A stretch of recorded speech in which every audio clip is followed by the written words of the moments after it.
Pernah pesan barang online dan bertanya-tanya bagaimana barang itu bisa sampai di depan pintu rumahmu? Ini bukan sulap, teman-teman. Ini berkat dokumen kecil yang disebut Bill of Lading. Kertas penting ini berfungsi sebagai tanda terima, kontrak, dan peta harta karun, semuanya jadi satu. Ini memberitahu semua orang yang terlibat, dari penjual hingga perusahaan pengiriman, hingga, bahkan kamu, di mana barangnya berada, kemana barang itu pergi, dan siapa yang bertanggung jawab atas barang tersebut.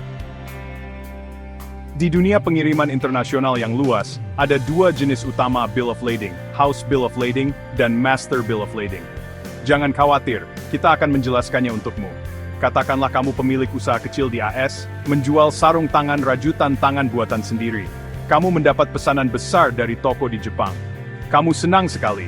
Tapi kemudian kamu menyadari, bagaimana cara saya mengirim sarung tangan ini ke Jepang? Disitulah teman kita, Bill of Lading, berperan. Ini seperti kru di belakang layar perdagangan internasional. Penting tetapi sering diabaikan. Dan seperti kru yang baik, ia memiliki peran yang berbeda untuk dimainkan. Peran pertama adalah tanda terima. Bill of Lading mengonfirmasi bahwa barang, sarung tangan nyamanmu, telah diterima oleh pengangkut, perusahaan pengiriman. Ini penting karena membuktikan bahwa kamu telah menyerahkan barang, dan sekarang menjadi tanggung jawab pengangkut untuk mengirimkannya ke Jepang. Peran kedua adalah kontrak.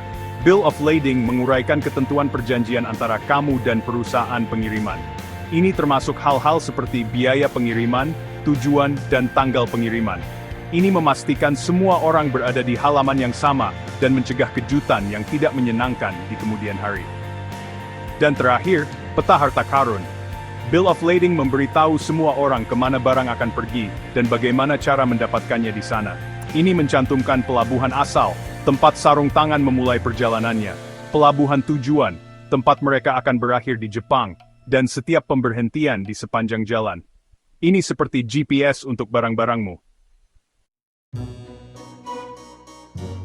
Mari kita temui anggota pertama dari duo Bill of Lading kita, House Bill of Lading, atau disingkat HBL. Dokumen ini seperti tiket VIP di belakang panggung untuk barang-barangmu. Ini dikeluarkan oleh freight forwarder, yang seperti manajer panggung untuk pengirimanmu. Mereka menangani semua logistik untuk mendapatkan sarung tanganmu dari gudangmu ke kapal, dan kemudian dari kapal ke toko di Jepang. Anggap mereka sebagai perantara antara kamu dan perusahaan pengiriman. HBL dikeluarkan untukmu, pengirim, dan bertindak sebagai tanda terima atas barang-barangmu. Ini membuktikan bahwa freight forwarder telah menerima sarung tanganmu, dan sekarang bertanggung jawab atas pengangkutannya yang aman. Ini juga bertindak sebagai kontrak antara kamu dan freight forwarder, yang menguraikan ketentuan layanan mereka, termasuk biaya dan tanggung jawab apapun. Dengan cara ini, semua orang jelas tentang siapa yang melakukan apa dan berapa biayanya. Tapi perjalanan HBL tidak berakhir di sana. Setelah sarung tangan mencapai tujuannya, HBL digunakan untuk melepaskan barang ke penerima barang, yang merupakan penerima beruntung di Jepang, yang dengan sabar menunggu kiriman sarung tangan mereka yang hangat dan lembut. Ini memastikan bahwa barang dikirim ke orang yang tepat, dan mencegah kesalahan atau kecelakaan. Sekarang, temui separuh lainnya dari pasangan kuat Bill of Lading kita, Master Bill of Lading, atau MBL.